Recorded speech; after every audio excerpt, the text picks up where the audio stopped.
Hi students, now we are going to see the theorem 1.9. The statement, if A is non-singular square matrix of order n, then we have 6 proofs. So first let me see first one. First one, adjoint of whole inverse is equal to adjoint of A inverse is equal to 1 divided by determinant of A into A. So first we have to take A is non-singular square matrix of order n. So since A is a non-singular square matrix of order n. So now what is non-singular? It means determinant value is not equal to 0. Then A inverse exists. So what is the formula for A inverse? A inverse is equal to 1 divided by determinant of A into adjoint A. So in the result இருந்து நான் என்ன பண்ண போறேன் அப்படினா the first proof செய்ய போறேன்.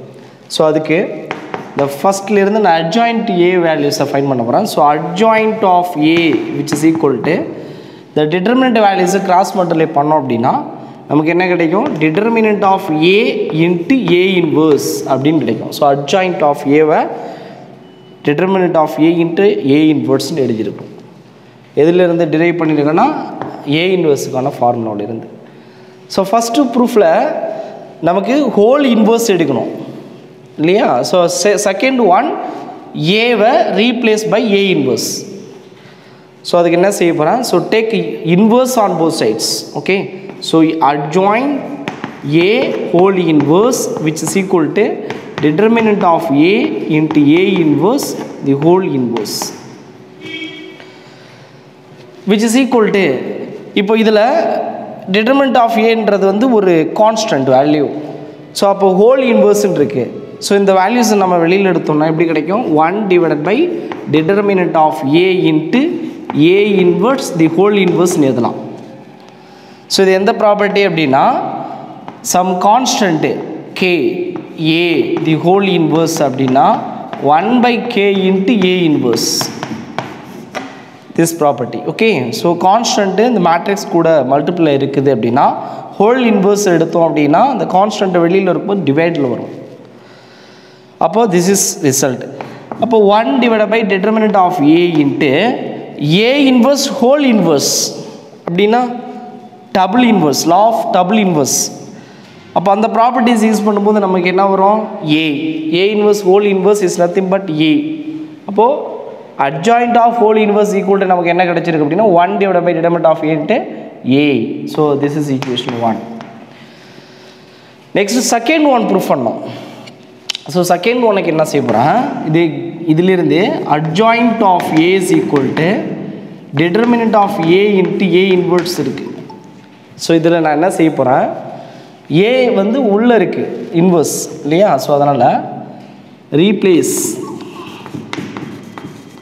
A by A inverse replace பண்ண போறேன். So அப்படி செய்யும்போது A அது adjoint of A க்கு பதில் A inverse which is equal to this is determinant of A inverse into A inverse the whole inverse. Okay, which is equal to determinant of A inverse, that is determinant of A inverse, this is A inverse whole inverse, this is A. So determinant of A inverse which is equal to 1 divided by determinant of A, this is also noun result. அப்போ அந்த ரிசல்ட்டை நம்ம use பண்ணோம் அப்படின்னா 1 divided by determinant of A into A. Okay, so this is equation 2. அப்போ from 1 and 2 இருந்து நம்ம என்ன சொல்லலாம் அப்படின்னா from 1 and 2 we can say that adjoint A the whole inverse is equal to adjoint A inverse which is equal to 1 divided by determinant of A into A. Okay, so this is the proof, first one. So hence proved.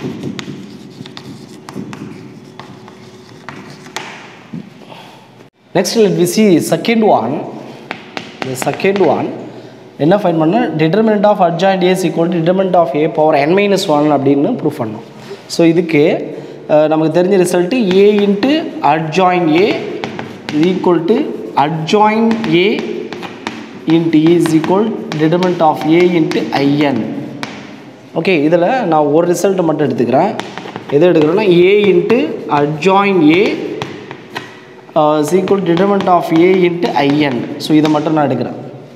இப்போ determinant of என்ன வேணும் நமக்கு? adjoint A வேணும் determinant. அதனால் I'm going to determinant value. So determinant of A into adjoint A which is equal to determinant of A into IN. Okay. So இது ரெண்டாக நம்ம split பண்ணி எழுதலாம். determinant of A into determinant of adjoint A அப்படின்னு எழுதலாம். which is equal to இங்கே பாருங்கள் determinant of Aன்றது வந்து IN கூட ப்ராடக்டில் இருக்குது. ஓகே, ஸோ ஒரு ஸ்கேலர் ஒரு மேட்ரிக்ஸ் கூட மல்டிப்ளையர் இருக்குது. அப்போது K into A determinant of K into A is equal to K power N into determinant of A. இந்த ரிசல்ட் நமக்கு தெரியும். ஏங்கிறது ஒரு ஸ்கொயர் மேட்ரிக்ஸ் ஆஃப் ஆர்டர் என்ன இருந்துச்சுன்னா ஒரு கான்ஸ்டன்ட் ப்ராடக்டில் இருந்தால் இந்த கான்ஸ்டன்ட்டை வெளியில் எடுக்கும்போது அதனுடைய ஆர்டர் வந்து பவராக இருக்கும். So K power N. அப்போது determinant of Aன்றது வந்து பார்த்திங்கன்னா சம் கான்ஸ்டன்ட்டு ஒரு ஸ்கேலர். அப்போ அந்த வேல்யூஸை வெளியில் எடுத்தோன்னா determinant of A power N into determinant of IN கிடைக்கும். ஓகே, ஏன்னா IN is a square matrix of order N இல்லைன்னா இது ஒரு யூனிட் மேட்ரிக்ஸ். ஸோ அப்போ அந்த மேட்ரிக்ஸில் கூட ஒரு கான்ஸ்டன்ட்டை நம்ம வெளியில் எடுக்கிறோம் அப்படின்னா அதனுடைய பவர் என்னவாக இருக்கும்? இதோடைய order. So this is determinant of A power N. Okay, நமக்கு எது வேணும்னா determinant of adjoint A தான் வேணும். ஸோ அப்போ அந்த ரிமைனிங் வேல்யூஸ் அங்கே கொண்டு போயிடலாம் இல்லையா? So which implies determinant of adjoint A which is equal to determinant of A power N. determinant of IN ஓட வேல்யூஸ் என்ன? 1. ஏன்னா IN வந்து unit matrix. Unit matrix determinant values find பண்ண என்ன கிடைக்கும்? 1. ஸோ டிவைடட் பை இது மல்டிப்ளைல இருக்காங்க எடுத்து போனால் டிவைடில் வந்துடும். So divide by determinant of A. இப்போது பவர் வந்து பார்த்தீங்கன்னா determinant of A power n இருக்குது, கீழே வந்து டிவைடில் இருக்குது. டிவைடில் இருந்தால் என்ன செய்யணும்? பவரை மைனஸ் பண்ணணும். ஸோ அப்போது determinant of A power n minus 1. So hence proved. So next let we see third one. The question adjoint of adjoint A is equal to determinant of A power n minus 2 into A. So இதை proof பண்ணுறதுக்கு நான் இன்னொரு matrix எடுக்க போகிறேன். For any நான் singular square matrix B of order n. So இதில் நான் எந்த ரிசல்ட்டை யூஸ் பண்ண போகிறேன் அப்படின்னா B into adjoint B which is equal to adjoint B into B is equal to determinant of B into IN. So this is noun result. So இதில் நான் first ஸ்டேட்மெண்ட்டை மட்டும் எடுத்துக்க போகிறேன். அதாவது B into adjoint B which is equal to determinant of B into IN. So இந்த ரிசல்ட்டை மட்டும் ஒன்று மட்டும் நான் எடுத்துக்கிறேன். ஸோ எடுத்துக்கிட்டு இப்போ பியோட வேல்யூஸ் இருக்கு இல்லையா, அதுக்கு நான் adjoint A அப்படின்னு சப்ஜெக்ட் பண்ண போகிறேன். So take B is equal to adjoint A அப்படின்னு சப்ஜெக்ட் பண்ணால் எனக்கு adjoint of adjoint A கிடச்சிடும். ஸோ அந்த ரீசனுக்காக நான் என்ன பண்ண போகிறேன்? பிக்கு adjoint A சப்ஜெக்ட் பண்ண போகிறேன். அப்போது adjoint A into adjoint of adjoint A. நமக்கு தேவை இது ஒன்று தான், adjoint of adjoint A. Okay, which is equal to determinant of adjoint A into IN. Okay, so இப்போது எனக்கு இந்த adjoint A தேவையில்லை. அதனால் நான் என்ன செய்ய போகிறேன் அப்படின்னா ஏவால் ப்ராடக்ட் பண்ண போகிறேன். Okay, so multiply by A on both sides. என்ன மல்டிப்ளை பண்ண போகிறேன்? Pre multiply. Okay, pre multiply, ஏன்னா முன்னாடி நான் மல்டிப்ளை பண்ண போகிறேன். அப்போது A இன்ட்டு adjoint A, இங்கே ஆல்ரெடி என்ன இருக்குது? adjoint of adjoint A. Okay, which is equal to here also நான் மல்டிப்ளை பண்ணுறேன் எதால் மல்டிப்ளை பண்ணிருக்கு ஏவால். So this is capital A into determinant of adjoint A into IN. Okay, so நான் என்ன பண்ணியிருக்கேன் அப்படின்னா ஏவால் ப்ரீ மல்டிப்ளை பண்ணியிருக்கேன். Okay, A into adjoint A values என்ன? ஏ இன்ட்டு அட்ஜாயிண்ட் ஏ நமக்கு அந்த ரிசல்ட்டும் தெரியும். A into adjoint A which is equal to adjoint A into A is equal to determinant of A into IN. So இந்த result நமக்கு தெரிஞ்ச result இல்லையா, noun result. அப்போ இந்த ரிசல்ட்டை யூஸ் பண்ணி நம்ம A into adjoint Aவுக்கு பதில் எதை யூஸ் பண்ணிக்கலாம்? determinant of A into IN. அப்போது இதை எடுத்துகிட்டு நான் என்ன செய்கிறேன், determinant of A into IN into adjoint of adjoint A which is equal to நமக்கு இங்கே என்ன இருக்குது, A into இப்போது determinant of adjoint A அந்த வேல்யூஸ் ஆல்ரெடி நம்ம செகண்ட் ரிசல்ட்டு. அப்போது determinant of adjoint A is nothing but determinant of A power n minus 1 into IN. Okay, இப்போ இதில் IN ரெண்டு சைடு இருக்குது. அந்த IN கூட எந்த மேட்ரிக்ஸை ப்ராடக்ட் பண்ணாலும் நமக்கு திரும்ப அதே மேட்ரிக்ஸ் கிடையாது. அதனால் IN என்ன செஞ்சிடலாம், நம்ம விட்டுடலாம். IN into A IN தான். ஸோ அதை விட்டுட்டோம் அப்படின்னா நெக்ஸ்ட்டு நமக்கு இந்த டிட்டர்மினன்ட் ஆஃப் ஏ இங்கே மல்டிப்ளைல இருக்கு இல்லையா, ஸோ அதை அந்த சைடு கொண்டு டிவைடு. அப்போது இந்த சைடில் அட்ஜாயிண்ட் ஆஃப் அட்ஜாயிண்ட் ஏ மட்டும் எழுதிக்கும். Okay, which is equal to இங்கே ஏ இருக்குது, இந்த இடத்துல determinant of A power n minus 1 IN நம்ம இந்த ரெண்டு சைடுமே விட்டுடலாம். டிட்டர்மினன்ட் ஆஃப் ஏ இங்கே மல்டிப்ளைல இருக்குது, அப்போ அங்கே என்ன ஆகிடும், டிவைடில் வந்துடும். Determinant of A divide. அப்போது adjoint of adjoint A is equal to determinant of A power n minus 1 டிவைடில் 1 இருக்குது. அப்போ என்ன செய்யணும், பவர் இன்னொன்று லெஸ் பண்ணணும். அப்போது determinant of A power n minus 2 into A. okay, so this is the third result. So hence proved. Next let me see fourth one. This question, adjoint of lambda A is equal to lambda power n minus 1 adjoint A. Here lambda is a non-zero scalar. So இதை proof பண்ணுறதுக்கு நான் என்ன ரிசல்ட்டை use பண்ண போகிறேன்னா, we know that adjoint of A formula இருக்குது. adjoint of A which is equal to determinant of A into A inverse. இது நமக்கு தெரிஞ்ச ரிசல்ட் தான். ஏன்னா A inverse is equal to 1 divided by determinant of A into adjoint A இருக்கும். அதுலேருந்து adjoint A வேணும் அப்படின்னா determinant of Aவை நமக்கு கிராஸ் மல்டிப்ளை பண்ணோன்னா A inverse கூட ப்ராடக்ட் ஆகிடும். ஸோ இதில் replacing A by lambda into A. So lambda எவ்வளோன்னு செய்கிறோம், ப்ராடக்ட் பண்ணுறோம். அப்போது adjoint of lambda A which is equal to lambda A determinant of lambda A into lambda A whole inverse அப்படின்னு வரும்.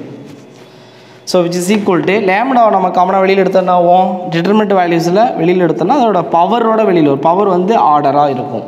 lambda power n இந்த result நமக்கு k into A அதோட determinant value, k power n into determinant of A. this is noun result. அப்போ lambda power n into determinant of A எழுதலாம். So next பாருங்கள், lambda A whole power minus 1 இருக்குது. அப்போ இங்கேயும் lambda நம்ம வெளியில் எடுத்துட்டோம்னா 1 divided by lambda into A inverse. So இந்த ரிசல்ட்டும் நமக்கு தெரியும். அப்போது lambda பவர் n இங்கே 1 by lambda, ஸோ பவரை நீங்கள் லெஸ் பண்ணிட்டா n minus 1 into determinant of A into A inverse. okay, so what is the value of determinant of A into A inverse? That is adjoint A. So we can replace here lambda power n minus 1 into adjoint A. So this is the fourth one. So hence proved.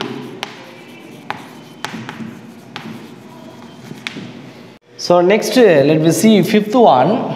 Fifth one என்ன அப்படின்னா, determinant of adjoint A is equal to determinant of A power n minus 1 whole square. okay, so fifth one proof பண்ணுறதுக்கு நான் என்ன செய்கிறேன், third one ரிசல்ட்டுக்கு பாருங்கள், அதில் தான் adjoint A ஓட வேல்யூஸ் இருக்குது. ஸோ அதனால் அதை எடுத்துக்கிறோம். So we know that the result adjoint of adjoint A which is equal to determinant of A power n minus 2 into A. okay, so third ரிசல்ட்டில் இருந்து fifth நம்ம ப்ரூஃப் பண்ண போகிறோம். இப்போ ரெண்டு பக்கமும் நீங்கள் டிட்டர்மினன்ட் வேல்யூஸ் எடுத்தீங்கன்னா determinant of adjoint A which is equal to whole determinant of A power n minus 2 A.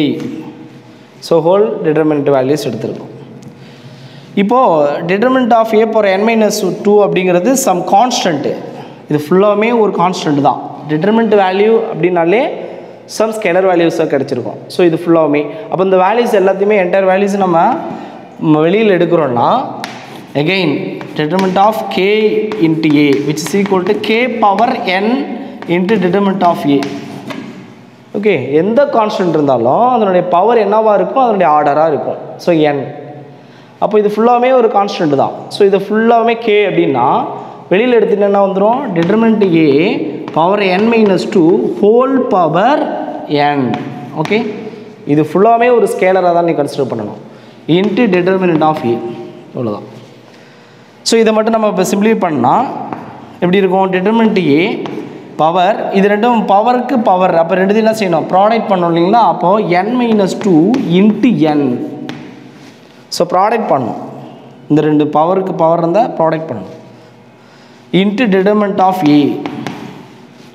So இதுவும் டிட்டர்மினன்ட்டு இதுவும் டிட்டர்மினன்ட்டு, பவர் என்ன செய்யணும், அப்போ ப்ராடக்ட் பண்ணும்போது ஆட் பண்ணணும்.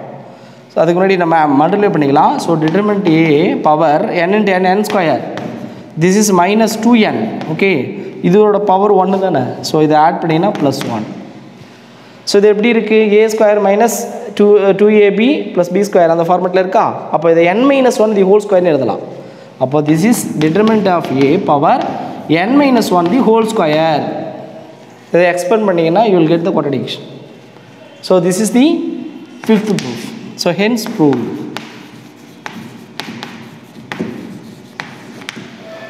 Next let me see the sixth one.